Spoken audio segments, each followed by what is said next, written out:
नमस्कार साथियों, आज का टॉपिक बहुत ही ज्यादा इंपॉर्टेंट है क्योंकि आज हम जानने वाले हैं कि आप किसी भी व्यक्ति का झूठ बहुत ही आसानी से कैसे पकड़ सकते हैं। कई बार होता यह है कि लोग आपसे झूठ बोलते हैं लेकिन आप पकड़ ही नहीं पाते हैं कि सामने वाला व्यक्ति सच बोल रहा है या उसकी जो भी बातें हैं वो झूठ है। आज मैं आप सभी को माइंड रीडिंग की एक बहुत ही बेसिक सी ट्रिक बताने वाला हूं, जिसे जानकर आप किसी भी व्यक्ति के मन में क्या चल रहा है उसे पता कर पाएंगे। अब झूठ पकड़ने से पहले आप लोग ये जान लीजिए कि कोई भी व्यक्ति झूठ बोलता क्यों है। किसी व्यक्ति को झूठ बोलने की जरूरत क्या पड़ती है? इसके दो रीजन होते हैं। सबसे पहला रीजन है व्यक्ति झूठ बोलता है क्योंकि उसको कोई रिवॉर्ड चाहिए, कोई ऐसी चीज चाहिए जो बिना झूठ बोले उसे नहीं मिल सकती है और इसीलिए वो इंसान झूठ बोल देता है कि उसे वो चीज मिल जाए। दूसरा व्यक्ति झूठ बोलता है किसी भी चीज के पनिशमेंट से बचने के लिए। यदि उसे पता है कि मुझे झूठ बोलने के बिना किसी चीज में पनिशमेंट मिलने वाली है तो वो उस पनिशमेंट से बचने के लिए झूठ बोलता है। जैसे आपने छोटे बच्चों को कई बार अपने माँ बाप से झूठ बोलते हुए देखा होगा। छोटी छोटी सी चीजों पर वो झूठ बोल देते हैं। क्यों बोलते हैं? क्योंकि उन्हें कोई पनिशमेंट मिलने वाली है। उन्हें पता है कि मेरे माँ बाप इस चीज के लिए मुझे डांटेंगे, तो वो इसलिए झूठ बोल देते हैं कि वो पनिशमेंट उन्हें ना मिले। अब किसी भी व्यक्ति का झूठ कब पकड़ा जाएगा? आप इस बात को समझिए, जो रिवॉर्ड या पनिशमेंट उसे मिलने वाला है वो कितना ज्यादा बड़ा है। जितना ज्यादा बड़ा होगा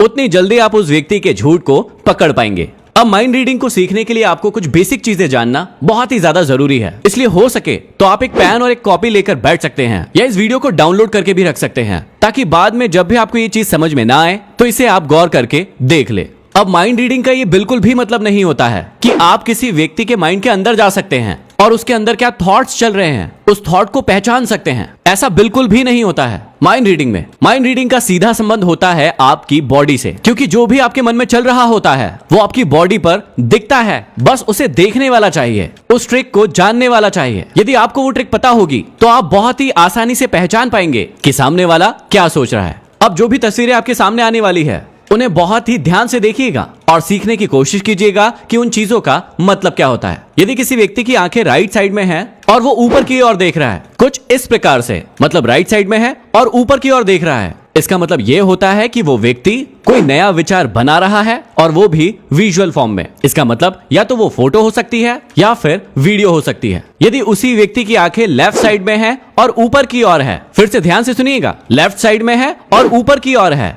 इसका मतलब होता है कि वो किसी पुराने विचार को जो फोटो या वीडियो के रूप में था उसे याद कर रहा है। एक बार फिर से समझ लीजिए, यदि राइट साइड में ऊपर की ओर है इसका मतलब है कि वो कोई नया थॉट बना रहा है, कोई नया विचार बना रहा है कि अब मैं ऐसा करूंगा या मेरे साथ ऐसा होगा या मैं वहां जाऊंगा तो ऐसा लगेगा। उस चीज के बारे में वो सोच रहा है। लेकिन यदि लेफ्ट साइड में ऊपर की ओर है, जैसे कि ये दिख रहा है इस प्रकार से है, इसका मतलब होता है कि वो व्यक्ति पुराने किसी विचार को याद कर रहा है। अब यदि यहाँ तक आपको बात समझ में आ गई है तो आज मैं आपको 3 तरीके बता रहा हूँ जिससे आप पकड़ सकते हैं कि सामने वाला व्यक्ति सच बोल रहा है या फिर झूठ बोल रहा है। सबसे पहले आप झूठ पकड़ सकते हैं किसी भी व्यक्ति के चेहरे से। उस व्यक्ति के चेहरे को ध्यान से देखिए और उस व्यक्ति की स्माइल को ध्यान से देखिए। जब भी कोई व्यक्ति आपसे झूठ बोलेगा तो वो क्या करेगा? वो अपने पहले मैसेज को किसी दूसरे मैसेज से रिप्लेस करने की कोशिश करेगा। वो अपने मैसेज को बदलने की कोशिश करेगा और इस कोशिश के लिए सबसे अच्छा शस्त्र होता है आपकी स्माइल। बहुत सारे लोग अपनी स्माइल के नीचे बहुत सारी चीजें छुपाने की कोशिश करते हैं, लेकिन उन्हें यह पता नहीं होता है कि जब वो असली में खुश होते हैं तो उनके फेस एक्सप्रेशन कैसे होते हैं और जब वो बनावटी हंसी हंसते हैं, झूठी हंसी हंसते हैं तो उनका चेहरा कैसे हो जाता है। तो आप सबसे पहले नोटिस कीजिएगा कि यदि कोई व्यक्ति आपके पास कोई बात लेकर आया है और वो खुश है, वो स्माइल कर रहा है, तो उसकी स्माइल एक कंप्लीट स्माइल है या फिर नहीं है। एक कंप्लीट स्माइल कैसे होगी कि आपके चेहरे के लिप्स के दोनों भाग प्रॉपर तरीके से ऊपर उठे हुए होंगे, एक समान ऊपर उठे हुए होंगे। इस बात का आपको ध्यान रखना है, जो दिखने में कुछ इस प्रकार से होगा। लिप्स के दोनों कॉर्नर एक ही साइज में एक ही जैसे ऊपर उठे हुए होंगे और एक प्रॉपर स्माइल आएगी। लेकिन जब भी कोई व्यक्ति झूठ बोलता है तो उसके चेहरे पर कभी भी प्रॉपर स्माइल नहीं होती है। उसका एक लिप ऊपर होता है, एक भाग ऊपर होता है और एक भाग थोड़ा सा नीचे होता है, जो कि आप इस फोटो में आराम से देख सकते हैं और किसी व्यक्ति के चेहरे पर भी आसानी से महसूस कर सकते हैं। इसके अलावा भी छोटी छोटी सी चीजें हैं जो आप सामने वाले व्यक्ति के चेहरे पर महसूस कर सकते हैं, जैसे वो थोड़ा नर्वस दिखेगा। इसके अलावा उसकी स्माइल कंप्लीट नहीं होगी, वो मुस्कुराएगा या ब्लश करेगा, पूरी कंप्लीट स्माइल नहीं देगा। और कई बार आप चेहरे पर नोटिस कर पाएंगे कि उसे पसीना भी निकलने लगेगा। तो ये सारे साइन आप चेहरे पर देखिए। यदि ऐसा है तो हो सकता है कि सामने वाला व्यक्ति आपसे झूठ बोल रहा है। दूसरी चीज आप आंखों से भी पकड़ सकते हैं कि कोई व्यक्ति सच बोल रहा है या फिर झूठ बोल रहा है। जो व्यक्ति झूठ बोलेगा उसकी आंखें शिफ्ट ही होगी, मतलब थोड़ी देर यहां पर देखेगी तो थोड़ी देर वहां पर देखेगी। वो आपकी आंखों में आंखें डालकर बातें नहीं कर पाएगा, या फिर वो जल्दी जल्दी ब्लिंक करेगा। ब्लिंक करने का मतलब वो जल्दी जल्दी अपनी पलकों को झपकाएगा। या फिर तीसरी और सबसे इंपॉर्टेंट चीज है कि उसकी पुतलियां मतलब आंखों के अंदर वाला भाग थोड़ा सा बड़ा हो जाएगा या फिर थोड़ा ज्यादा छोटा हो जाएगा, नॉर्मल नहीं रहेगा। लेकिन ये सारे के सारे साइन बहुत ही नॉर्मल है, जो कि हर व्यक्ति को पता होता है। इसलिए जब भी व्यक्ति आपके सामने झूठ बोलता है तो वो ध्यान लगा कर आता है, आपकी आंखों में आंखें डालकर बात करता है, क्योंकि उसे पहले से शक होता है कि आप उसका झूठ पकड़ ना ले। तो हम जानते हैं आंखों के एक ऐसे साइन के बारे में जिससे आप बहुत ही आसानी से पता लगा सकते हैं कि कोई व्यक्ति झूठ बोल रहा है या फिर सच बोल रहा है।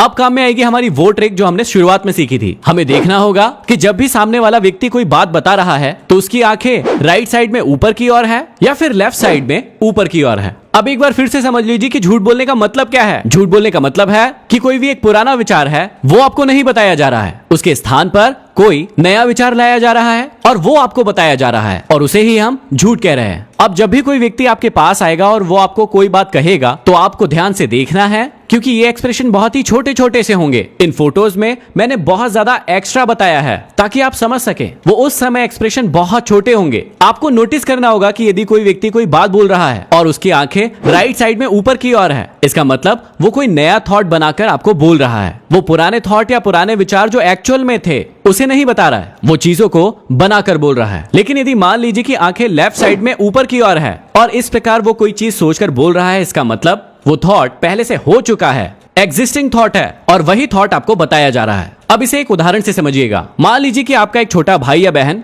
कहीं बाहर से घर में आए हैं और वो लेट आए हैं। अब आपने पूछा कि बहुत लेट हो गए, आप कहां पर थे? जैसे ही आपने उससे ये क्वेश्चन पूछा, उसने अपनी आंखों को राइट साइड में ऊपर की ओर किया और आपसे कहा कि मैं तो अपने दोस्त के यहाँ पर था और मैं पढ़ाई कर रहा था। इसका मतलब साफ है कि वो किसी नए विचार को जन्म दे रहा था। वो बिल्कुल भी पढ़ाई नहीं कर रहा था, वो कुछ और कर रहा था, लेकिन अभी आपको झूठ बोल रहा है। लेकिन मान लीजिए कि उसकी आंखें लेफ्ट साइड में ऊपर की ओर है और उसने इस प्रकार से सोचकर कहा कि मैं अपने दोस्त के घर था और मैं पढ़ाई कर रहा था। इसका मतलब वो वाकई में पढ़ाई ही कर रहा था। तो इस प्रकार से आप आंखों से जान सकते हैं कि कोई व्यक्ति झूठ बोल रहा है या फिर सच बोल रहा है। अब इसमें एक दो चीजें हैं जो आपको समझने की बहुत ज्यादा जरूरत है कि यदि कोई झूठ पहले से ही प्री प्लान है, इसका मतलब उस व्यक्ति ने पहले से ही सोचा है कि मैं घर जाऊंगा तो मैं इस प्रकार की बातें करूंगा, मतलब वो थॉट उसने पहले से ही अपने दिमाग में डाल लिया है। तो अब वो राइट साइड में ऊपर नहीं देखेगा, वो लेफ्ट साइड में ही ऊपर देखेगा और इस समय में आप झूठ नहीं पकड़ पाएंगे। तो अब इस स्थिति में आप क्या कर सकते हैं? आप अलग अलग क्वेश्चन बनाकर पूछ सकते हैं, और जैसे ही आप अलग अलग क्वेश्चन बनाकर पूछेंगे, नए और पुराने थॉट के बीच में आपको अंतर साफ समझ में आ जाएगा और आपको साफ पता चल जाएगा कि सच है या फिर झूठ है। तीसरा और सबसे इंपॉर्टेंट है कि आप किसी व्यक्ति के हैंड मूवमेंट, मतलब हाथों के मूवमेंट से भी पता लगा सकते हैं कि वो व्यक्ति सच बोल रहा है या फिर झूठ बोल रहा है। अब जब भी आप किसी चीज के लिए मना करते हैं तो सोचकर देखिए आप कैसे करते हैं। उस समय आपकी बॉडी में क्या हो रहा होता है। मान लीजिए कि मैंने कहा कि मुझे ये चीज नहीं पता, अब इसे मैं कहने जा रहा हूं, और अब ध्यान से देखिएगा कि मुझे नहीं पता कि क्या हुआ। अब यदि आपने नोटिस किया होगा कि मैंने कहा मुझे नहीं पता, तो इस समय मेरे दोनों हाथ और मेरा कंधा ऊपर की ओर उठा, इस प्रकार से। मुझे नहीं पता कि क्या हुआ, या मुझे नहीं पता कि उसने क्या कहा। यहीं पर ध्यान देने वाली बात है कि यदि किसी व्यक्ति का शोल्डर ज्यादा ऊपर की ओर उठता है और उसके हाथ चेस्ट की ओर आते हैं, इस प्रकार से कि मुझे नहीं पता कि क्या हुआ। फिर से देखिए, मुझे नहीं पता कि क्या हुआ या मुझे नहीं पता। इस समय आप साफ कह सकते हैं कि वो व्यक्ति जो आपसे ये बातें कह रहा है उसे वो बात पता है, लेकिन वो आपको नहीं बताना चाहता है। लेकिन जब भी कोई व्यक्ति सच बोल रहा होता है तो उसके दोनों हाथ नीचे होते हैं और उसके कंधे का मूवमेंट बहुत थोड़ा होता है। उसके कंधे उठते जरूर हैं, लेकिन इतने ज्यादा नहीं उठते जितने एक बनावटी व्यक्ति के उठते हैं, जितने एक झूठ बोलने वाले व्यक्ति के कंधे उठते हैं। अब झूठ पकड़ने के लिए और भी बहुत सारी ट्रिक्स हैं। यदि आप वो भी जानना चाहते हैं तो मुझे कमेंट बॉक्स में कमेंट करके जरूर बताइए। अब यदि इन ट्रिक्स से आप किसी भी व्यक्ति का झूठ पकड़ लें तो सीधी उसकी कॉलर ना पकड़ लें, उसे मारने ना लगे। आप पहले कंफर्म कर लें कि क्या बात थी, क्यों कही गई, वो सच है या झूठ है। हर चीज का निश्चित कर लें, इन ट्रिक्स को इस्तेमाल करके देख लें, उसके बाद ही किसी नतीजे पर आए। ये सारी की सारी ट्रिक्स एक दिन में सीखी जाने वाली नहीं है। इन्हें सीखने के लिए आपको बहुत ज्यादा प्रैक्टिस की जरूरत लगेगी, और जितना आप ज्यादा प्रैक्टिस करेंगे उतने ज्यादा आप इस चीज में निपुण होते जाएंगे। अब बहुत सारे लोगों के बहुत सारे डाउट हो सकते हैं, आप कमेंट बॉक्स में कमेंट करके मुझसे जरूर पूछ सकते हैं, मैं उसका आंसर देने की कोशिश करूंगा। और यदि आप इन ट्रिक्स का इस्तेमाल किसी व्यक्ति पर करते हैं तो उसका क्या रिजल्ट मिला वो भी मुझे कमेंट बॉक्स में कमेंट करके जरूर बताइएगा। यदि वीडियो पसंद आया तो इसे इसे शेयर जरूर करें। मुझे पता है कि ये बातें आप अपने तक ही रखना चाहेंगे, किसी को बताना नहीं चाहेंगे। ठीक है, आप अपने पास ही रखिए, लेकिन चैनल को सब्सक्राइब जरूर कर लें। अगले वीडियो में फिर मिलते हैं किसी नए बेहतरीन टॉपिक के साथ। तब तक के लिए धन्यवाद।